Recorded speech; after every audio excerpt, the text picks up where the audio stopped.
تایا جان جو کہ اب بہت زیادہ ضعیف اور بیمار بھی تھے، لیکن اب بھی وہ بہت ہی ہوشیار لگتے تھے۔ میرا پورے گھر میں یوں نظریں دوڑانا انہوں نے دیکھ لیا۔ کہنے لگے، بیٹا حنیف، گو میں بوڑھا ہو گیا ہوں، لیکن اس دنیا داری میں اب بھی مجھ سے زیادہ کوئی چاقو چوبند نہ ہوگا۔ میں نے اپنی زندگی میں جو کچھ دیکھا، سنو گے تو حیرت زدہ ہونے کے ساتھ دنگ بھی رہ جاؤ گے۔ میں دیکھ رہا ہوں کہ تم یہ دیکھ رہے ہو کہ 2 بچوں کے سوا اور کوئی گھر میں نظر نہیں آ رہا، یعنی ان بچوں کے ماں باپ کہاں ہیں؟ تم ابھی چھوٹے ہو، پھر پہلی بار آئے ہو، اس لیے پوچھنے کی جرات اور ہمت نہیں کر رہے، جبکہ میں تمہاری آنکھوں میں یہ سوال دیکھ رہا ہوں۔ اتنے میں ننی شربت لے کے آئی، جسے میں نے بسم اللہ پڑھ کے پکڑا اور نوش کر لیا۔ تو بیٹا میں بتاتا ہوں، ان بچوں کے والد ظہر کی نماز پڑھتے مسجد گئے ہوئے ہیں۔ ان کا بڑا بھائی محمد عارف ایئر فورس میں ملازم ہے، اور اس کی امی 4 سال ہوئے اس فانی دنیا سے کوچ کر گئی۔ میرے 3 بیٹے ہیں، سب سے بڑا جس کا نام محمد شریف ہے، جس کے گھر میں تم اب بیٹھے ہو۔ دوسرا تمہارا ہم نام محمد حنیف ہے، جو مشرق کی جانب چھوٹی سی دیوار کے پار گھر نظر آ رہا ہے، یہ اس کا ہے۔ تیسرے بیٹے کا نام احمد علی ہے، جو مور کھنڈرا میں رہائش پذیر ہے۔ اتنے میں تایا زاد بھائی محمد شریف بھی نماز پڑھ کے آئے۔ تایا جان نے ان سے میرا تعارف کروایا تو وہ بھی مجھ سے بڑے اچھے سے، بڑے اخلاق سے ملے۔ دیوار کی دوسری طرف سے تایا زاد بھائی محمد حنیف اور بھائی جی کو آواز دیتے ہوئے کہا، بھائی حنیف ادھر ہمارے گھر بھی آنا۔ تو تایا جان نے کہا، ہاں یہ آپ کے ہاں بھی آئیں گے، رات کو آپ کے مہمان ہوں گے، ابھی تو یہ میری تیمارداری کے لیے آئے ہیں، کچھ دیر میرے پاس رہنے دو۔ اتنے میں ننھی بھتیجے نے کھانا لگایا اور کہا، چاچو جی کھانا کھا لیں۔ کھانے سے فارغ ہوا تو تایا جان نے کہا، بیٹا حنیف ادھر میرے پاس آؤ، میں تمہیں کچھ دکھانا چاہتا ہوں۔ میں جب ان کے قریب ہوا تو انہوں نے لیٹے لیٹے اپنی گردن کی پچھلی جانب ہاتھ سے اشارہ کرتے ہوئے کہا، حنیف بیٹا یہ دیکھو، تمہیں میری گردن پہ کچھ نظر آ رہا ہے؟ تو میں نے بڑے غور سے دیکھتے ہوئے کہا، تایا جان گردن پہ اس وقت رینگتی ہوئی کوئی چیز ایسی نظر نہیں آ رہی جو آپ کو تکلیف پہنچائے، البتہ گردن پہ بہت بڑا سیاہ رنگ کا نشان ہے، جیسے بیل کی گردن پہ کولا پڑا ہوتا ہے، ویسا ہی کولا نما لگ رہا ہے۔ ہاں بیٹا یہ کولا ہی جو ہے جو میں تمہیں دکھانا چاہتا ہوں۔ کیا تایا ابو آپ اس کی وجہ سے بیمار ہیں؟ نہیں بیٹا، یہ کہہ کے وہ کچھ دیر کے لیے خاموش ہو گئے۔ میں یہ سمجھا کہ شاید تایا ابو اسی کی وجہ سے بیمار ہیں، لیکن میری یہ سوچ جلدی ختم ہو گئی جب تایا ابو نے کافی دیر کے بعد اپنی خاموشی کو توڑتے ہوئے کہا، بیٹا حنیف جوانی خود ایک خاموشی ہے، لیکن کسی پہ جوانی ایسی بھی پھوٹ پڑتی ہے کہ دیکھنے والے ششدر رہ جاتے ہیں۔ جوانی سبھی پہ آتی ہے۔ جب جوان عورتیں ہوتی ہیں تو بندہ یہ سمجھتا ہے کہ ان کے سوا کوئی اور نہیں، ساری طاقت، سارے ہنر، ساری چالاکی، ساری مجھی میں ہے، سب کچھ میں ہی ہوں۔ جوانی ہوتی ہی مستانی ہے۔ اگر اس جوانی کو اللہ اور اس کے رسول کے طریقے سے گزارنا شروع کر دیں تو پھر کیا ہی کہنے، دنیا اور آخرت دونوں ہی سنور جاتے ہیں۔ اور اگر شیطانی چکروں میں پڑ جائے تو انسان رنگ برنگی زندگی اسے نظر آتی ہے۔ زیادہ تر جوانی میں لوگ رحمان کو بھول کے شیطان کے چنگل میں پھنس جاتے ہیں۔ شیطان اسے دنیاوی لذتوں کو جاذب نظر بناتا ہے تو انسان اس دلدل میں پھنستا ہی چلا جاتا ہے۔ لڑکیوں کے پیچھے بھاگنا، انہیں اپنا بنانے کے لیے راستے ڈھونڈنا، انہیں پیار و محبت کے جھانسے دینا، محبت سے ان کے لاڑ اٹھانا، زندگی بھر ساتھ نبھانے کے وعدے کرنا، خوش رکھنے کے گر بتانا، جادو ٹونے ٹوکے اور پھر چلتے بننا۔ بیٹا حنیف جب میں نے بھی جوانی کی دہلیز پہ قدم رکھا تو میں بھی کتاب و سنت کے طریقوں سے ہٹ کے طلسماتی کرشموں کے بور میں پھنس گیا۔ نادانی کے باعث نئی نئی تتلیوں کو اپنے جال میں پھنسانے کے لیے نئے طریقے استعمال کرتا رہ گیا۔ جنہوں نے مجھے روکا ٹوکا وہ تھے چھوٹے اور میں بڑا تھا، تو مجھے کسی کا کوئی بھی ڈر نہیں تھا۔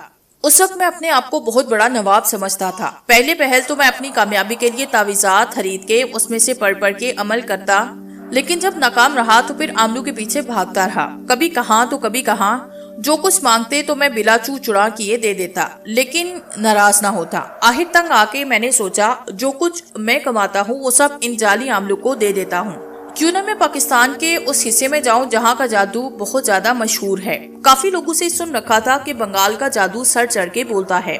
اسی بات کو مد نظر رکھتے ہوئے میں نے مشرقی پاکستان کے شہر بنگال جا کے جادو سیکھنے کا پکا ارادہ کیا۔ تو پھر اپنے اس ارادے کو عملی جامہ پہنانے کے لیے، اس فن کو سیکھنے کے لیے، اپنی پوری خصلتوں کو پروان چڑھانے کے لیے ایک دن میں بنگال جا پہنچا۔ کافی دن بنگال میں مجھے پھرتے پھڑاتے ہو گئے، مگر ابھی تک مجھے اپنے مقصد میں کامیابی نصیب نہ ہوئی۔ ایک دن بنگال کا علاقہ سندر بن سے ملحقہ گاؤں میں جا رہا تھا۔ عصر کا وقت تھا کہ ایک دروازے پہ مجھے 2 خوبصورت نوجوان لڑکیاں کھڑی نظر آئی۔ یہی تو میری کمزوری تھی، جہاں میں صنف نازک کو دیکھتا تو للچا جاتا۔ ان جیسی کلیوں کو مسلنے کے لیے ہی میں بنگال کی گلیوں کی ہاک چھان رہا تھا، بازاروں میں در بدر پھر رہا تھا۔ میں ان کے قریب جا کے کھڑا ہوا، انہیں یکٹک دیکھنے لگا۔ کیوں نہ دیکھتا، دونوں جوانے کی اس دہلیز پہ آ کھڑی ہوئی تھی، جس میں خوبصورتی میں کشمیر کا سارا حسن موجود ہو۔ دونوں کی شکلیں ایک دوسرے سے ملتی جلتی، حسین و جمیل، سر جیسے کد چنارو کسی رنگت، سیب جیسے سرخ گال، ہرنے کسی آنکھیں، چہروں پہ پھولوں کسی ملائمت، باریک سنہری بال، خوبصورتی میں اپنی مثال آپ۔ جب مجھے ان کے قریب کھڑے چند منٹ گزرے تو ان میں سے ایک بولی، کیا چاہتے ہو؟ میں نے بڑی ڈٹائی سے کہا، تمہارے حسن کی ہرا چاہتا ہوں۔ دوسری بولی، ہمارے اس حسن کی ہرا تمہیں مہنگی پڑ سکتی ہے، یہاں سے چلتے بنو۔ مہنگی پڑتی ہے تو پڑنے دو، میں یہاں سے کیسے جاؤں؟ میرے پاؤں میں تو آپ کے حسن نے زنجیریں ڈال دی ہیں۔ میرا اتنا کہنا تھا کہ ایک لڑکی اندر چلی گئی۔ میں سمجھا شاید اندر سے کسی کو مرد کو بلانے گئی ہیں، لیکن یہ کہ دوسری نے وہاں کھڑے کھڑے مجھے آنکھ ماری، اندھا کیا چاہے دو آنکھیں والا مستاق۔ اس کی یہ حرکت دیکھ کے میں تو لٹو ہوا۔ اتنے میں دوسری نے جو اندر چلی گئی، اس نے تھوڑا سا دروازہ کھولا، ہلکی سی اپنے منہ سے سیٹی بجائی۔ میں نے سیٹی کی آواز پہ ادھر دیکھا تو اس نے مسکراتے ہوئے جھک کے 3 بار سلامی پیش کی اور ساتھ ہی مجھے اندر بلانے کا اشارہ کیا۔ میں بھی تو یہی چاہتا تھا جو مجھے کچھ تردد کیے بغیر خود بخود حاصل ہو رہا تھا۔ میں اپنے پاس کھڑی ہوئی دوشیزہ کو پیچھے چھوڑتے ہوئے بجلی کسی تیزی سے اندر داخل ہوا۔ تو یہ کیا میں اپنی اصلی انسانی حالت ہی کھو بیٹھا؟ کیونکہ جیسے ہی میں اندر والی لڑکی کے قریب ہوا، اسے پیار کرنے لگا، تو اس نے جادو کی چھوٹی سی سوئی میرے کان میں چھپوتے ہوئے کہا، بیل بن جا، جس سے میں فوراً انسان سے بیل کی شکل اختیار کر دیا۔ تو ان دونوں نے میرے گلے میں رسا ڈال کے کھونٹے کے ساتھ باندھا اور پھر میرے سامنے کھڑے ہو کے کہنے لگی، اب سناؤ ہمارا حسن تمہیں کیسا لگا؟ ابھی تو ہم نے تمہیں اپنے حسن کی خیرات بھی دینی ہے۔ ان کی یہ باتیں سن کے خود بخود میری آنکھوں میں آنسو آ گئے۔ بیٹا حنیف، میں وہاں پورے 12 سال بیل بن کے رہا۔ یہ گردن پہ کولے کا نشان تو جو تمہیں دکھایا ہے، وہی بیل بن کے خل کھینچنے کا ہے۔ دوبارہ وہ 12 سال کا عرصہ اپنی زمینوں پہ مجھ سے ہل چلواتی رہی۔ تیابو، کیا آپ اس دوران چارہ کھاتے رہے؟ نہیں بیٹا، روٹی سالن، بلکہ زیادہ تر چاول ہی کھایا کرتا۔ وہ کیسے؟ پہلے دن جب رات کے کھانے کا وقت ہوا تو دونوں بہنیں میرے پاس آ کے کھڑی ہو گئی، کہنے لگی، ہماری بات غور سے سنو، ہم نے تمہارے ساتھ بہت رعایت کی ہے، تمہیں گدھا کتا نہیں بنایا، بیل بنانے پہ اکتفا کیا۔ ہمیں معلوم ہے کہ تم پردیسی ہو، ہمارے علاقے کے بالکل نہیں، اور پھر تمہیں بھوک بھی لگی ہوئی ہوگی۔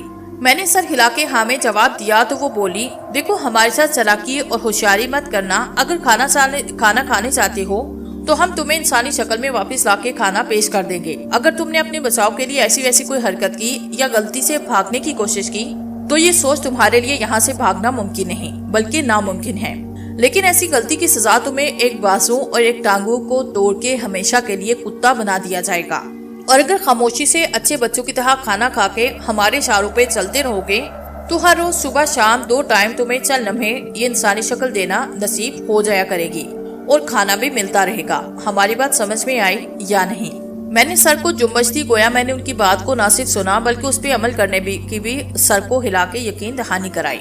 جب انہیں مجھ پہ یقین ہو گیا کہ میں ان کے جال میں پھنس چکا ہوں اور ہمارے ڈرانے سے خوفزدہ بھی ہے، تو ایک نے آگے بڑھ کے جیسے ہی میرے کان سے سوئی نکالی تو میں فوراً اپنی اصلی انسانی شکل میں آ گیا۔ تو دوسری نے میرے سامنے کھانا لا کے پیش کیا۔ میں جو پہلے اپنے آپ کو رستم یا افلاطون یا ہوشیار چلاک سمجھتا تھا، اب ان حسین و جمیل دوشیزاؤں کے سامنے بیگی بلی بن کے بیٹھا ندامت سے سر کو جھکائے کھانا کھانے میں مشغول رہا۔ اب تو میں چہرہ اوپر کرنے سے ڈر رہا تھا۔ جیسے ہی میں نے کھانا ختم کیا، انہوں نے دوبارہ سوئی میرے کان میں چبھائی، مجھے بیل بنا کے دوبارہ اسی جگہ کونٹے سے باندھ دیا۔ یہ روز کا معمول بن گیا۔ صبح شام 2 وقت مجھے انسان بنا کے کھانا کھلایا جاتا اور ہر روز حیوان بنا کے زمینوں پہ لے جا کے صبح سے شام تک ہل چلایا جاتا۔ 12 سال کا عرصہ متواتر ایسے گزر گیا۔ میں اپنے دل میں یہ سوچتا اور اپنے آپ سے کہتا کہ میرے کام کا برے کام کا برا ہی انجام ہے۔ ہر انسان میں بے شمار خواب دیکھنے کی صلاحیت ہوتی ہے، وہ تمنائیں کرتا ہے، اپنے خوابوں کو تکمیل تک پہنچانے کے لیے حصول دل سے محنت کرتا ہے، مگر تقدیر کا ایک جھونکا امیدوں کی کھلی آرزو کے گنچے کو نوچ کے پھینک دیتا ہے تو انسان آنسو بہانے کے سوا کچھ نہیں کر سکتا۔ ہر انسان تقدیر کے ہاتھوں مجبور ہے۔ میں بھی اب بے بس اور مجبور تھا، سوچتا اسماعیل کی قید سے رہائی ملنا بہت مشکل بلکہ بڑا ہی ناممکن ہے۔ میں نے اپنی زندگی میں کئی روپ دیکھے، نرم و نازک چہروں کے گرد منڈلاتے رہنا پروانوں سے سیکھا، آندھیوں نے تیز چلنا، بارشوں نے آنسو بہانا سکھایا، کلیوں نے مسکرانا، اور جہاں بہار نے مجھے جینے کا درس دیا وہاں خزاں نے جڑنے کا منظر بھی دکھا دیا۔ ادھر ندی کی خاموشی سے بہتے پانی نے مجھے زندگی صبر سے بسر کرنے کا سلیقہ سکھایا، تو سمندر کے بپھرے طوفانوں نے مصائب کا مقابلہ کرنا بھی بتا دیا۔ اگلی کلی نے پھول بن کے کھلنے کی شہادت دی، تو پاؤں تلے کچلی پتلیوں نے آنے والی موت کا احساس بھی دلا دیا۔ دھیرے دھیرے چلتی ہوا نے جہاں دو وقت صبح شام ٹھنڈک اور سکون کا احساس دلایا، وہاں چلتی آندھی اور بجلی کی گھن گرج نے آشیاں کے جلنے کی بھی پیشن گوئی بھی کر دی۔ امید کی کرن نظروں سے دور ہو گئی۔ کہتے ہیں کہ وقت سب زخموں کا مرہم ہے۔ ہر روز صبح شام چند لمحے انسانی روپ میں اپنے آپ کو دیکھتا، لیکن اس عذاب سے چھٹکارا پانا اب میرے بس میں نہیں رہا۔ میں خدا کے آگے بھی التجا کرنے یعنی دعا کرنے سے ڈرتا کہ کس منہ سے اپنے رب سے عرض کروں کہ مجھے اس مصیبت سے نجات عطا کر۔ میں نے اب تک کوئی نیک کام کیا نہیں، برائیوں اور گناہوں کے دلدل میں دھنسا ہوا تھا۔ اب تو ان آنکھوں میں آنسو بھی نہیں آتے تھے۔ آنسو ایسے ہی حاصل نہیں ہوتے، انہیں حاصل کرنے کے لیے دل پہ بہت گہری چوٹ کھانی پڑتی ہے۔ ایک ایسی زبردست چوٹ سے غبار آنسو کی صورت میں نکلتا ہے جو دنیا کے تمام خزانوں سے قیمتی ہوتا ہے، اور کوئی موتی ان کی خوبصورتی کا مقابلہ نہیں کر سکتا۔ میرے دل پہ بھی ایک بہت بڑی چوٹ لگ چکی تھی، لیکن آنسو بھی مجھ سے ایسے روٹ گئے کہ آنکھوں میں آنے کا نام نہیں لیتے تھے۔ بیٹا حنیف 12 سال گزرنے کے بعد شاید میرے صبر نے رنگ دکھایا، نہ جانے ان لڑکی کو مجھ پہ کیسے رحم آیا۔ ویسے تو حسن عورت کا جادو ہے، تو سیرت اس کی خوبصورتی، حیا عورت کا زیور ہے، تو محبت اس کا ضمیر، فرش کی تکمیل اس کی منزل ہے، انکساری عورت کی شان ہے، تو رحم عورت کی فطرت ہے۔ شاید اسی فطرت کے پیش نظر ایک صبح کھانا کھلانے کے بعد مجھ سے مخاطب ہو کے کہنے لگی، جاؤ ہمیں تم پہ رحم آیا، یہاں سے فوراً 9-11 ہو جاؤ۔ میں نے ان کی رحم دلی کو ٹھکراتے ہوئے کہا کہ شرم صرف نگاہوں کی نہیں ہوتی بلکہ دل اور زبان کی بھی ہوتی ہے، جو پہلے میں نے اتار دی، تو بدلے میں تم نے بھی اس کا خوب مزہ اٹھایا۔ اچھا تو پھر اب تم ہم سے کیا چاہتے ہو؟ تمہیں تو خوش ہونا چاہیے کہ ہمارے چنگل سے آزاد ہو رہے ہو۔ مجھے اس خوشی سے کوئی سروکار نہیں۔ جس مقصد کی خاطر میں یہاں بنگال آیا تھا اسے پائے بغیر میں اب کیسے چلا جاؤں؟ کون سا مقصد لے کے تم یہاں آئے تھے اور وہ تمہیں بنگال میں کہاں سے ملے گا؟ ہمیں بتاؤ، شاید ہم اس سلسلے میں تمہاری کوئی مدد کر سکیں۔ مدد تو تمہیں کرنا ہوگی، اور میرا مقصد بنگال میں مجھے ڈھونڈنا نہیں پڑے گا بلکہ آپ دونوں سے ہی حاصل ہوگا۔ میری بات سن کے ان دونوں نے آپس میں ایک دوسرے کو دیکھا اور کہنے لگی، تمہاری بات کا کیا مطلب ہم سمجھے نہیں؟ میری بات کا مطلب یہ ہے کہ میں بنگال میں جادو سیکھنے کے لیے آیا تھا کہ تمہارے جنگل میں پھنس گیا۔ میری تم دونوں بہنوں سے صرف اتنی گزارش ہے کہ تم چاہے جتنے سال اور مجھے بیل بنا کے مجھ سے ہل چلانے کا کام لیتی رہو، مگر مجھ پہ یہ مہربانی کر دو کہ جس جادو کے ذریعے مجھے صبح شام انسانی شکل میں لے آئے اور پھر بیل بناتی رہی، وہ جادو مجھے بھی سکھاؤ۔ اور یہی میرا بنگال میں آنے کا مشن تھا۔ اور وہ جو تم نے ہمارے ساتھ پہلی ملاقات میں گلی میں کھڑے ہو کے ہمارے حسن کے دیوانے ہو گئے تھے، وہ اب کہاں ہیں؟ وہ سب ہوا ہو گئے۔ تم دونوں نے میرے غبارے سے ہوا نکال کے خالی کر دیا۔ ہم چاہتی ہیں کہ تم اب یہاں سے چلے جاؤ۔ نہیں، اب یہاں سے جانے کا سوال ہی پیدا نہیں ہوتا۔ میں ساری زندگی بیل بن کے زندگی گزار لوں گا، لیکن جادو سیکھے بغیر اس گھر سے ایک قدم بھی باہر نہیں رکھوں گا۔ چاہے مجھے تم جس اذیت سے مرضی گزارو، میں سب کچھ سہ لوں گا، مگر یہاں سے اب جانے والا نہیں۔ ہمیں لگتا ہے کہ تمہیں ہم سے جادو سیکھے ہم سے ہی بدلہ لینا چاہتے ہو۔ نہیں، یہ بات تو میرے وہم و گمان پہ بھی نہیں۔ تم لوگ مجھ پہ اعتبار کرو، میں ایسا کرنا تو درکنار سوچ بھی نہیں سکتا۔ چلو یہ بات ہے تو ہم بھی تم سے وعدہ کرتے ہیں کہ آج کے بعد تمہیں بیل نہیں بنایا جائے گا، اور اب تم اس گھر کے ایک فرد کی حیثیت سے رہو گے۔ زندگی کا گلستان ہے، اس میں کھلنے والے پھول خوشیاں اور چبھنے والے کانٹے کم ہیں۔ اس میں گزرنے والا وقت پھولوں کے ساتھ بعض کانٹے بھی اگاتے ہیں، پھول چیخ کر مرجھاتے ہیں، جب خزاں کے بادل چھاتے ہیں تو سب کچھ مٹ جاتا ہے، لیکن بہار ایک نیا سرور بھرا پیغام لاتی ہے۔ زندگی محض ایک تجربہ گاہ ہے۔ میں بھی تو اس تجربہ گاہ میں تجربے کی بھیڑ چڑھ چکا تھا۔ جب مجھے انہوں نے اپنے گھر کا فرد بنایا تو میری خوشی کا کوئی ٹھکانہ نہ رہا۔ میں مسلسل مزید 2 برس ان کے گھر میں رہا۔ ان 2 سالوں میں انہوں نے مجھے وہ پیار دیا کہ میں پچھلے 12 سال کی بیل بن کے کئی مشقت کو بھول گیا۔ انہوں نے مجھے جادو سکھا کے بھرپور کیا اور مجھے واپس مغربی پاکستان آنے کی اجازت دے دی۔ میں واپس اپنے گاؤں آیا۔ میرے سر پہ وہی آج کی مشوقی والا بھوت سوار تھا جس کے لیے مسلسل میں 14-15 سال گھر سے بے گھر ہوا، تکلیفیں مصیبتیں برداشت کی۔ اب میں اس میں ماہر ہو چکا تھا اور جادو سیکھ چکا تھا۔ جادوگر معاشرے میں ہر طرح کی گندگی اور فساد پھیلاتا ہے، اس سے لطف اندوز ہوتا ہے۔ وہ کسی بھی مخلوق کی ایذا رسانی یا انتہائی گھٹیا کارستانی کا ارتکاب کرنے میں تردد نہیں کرتا۔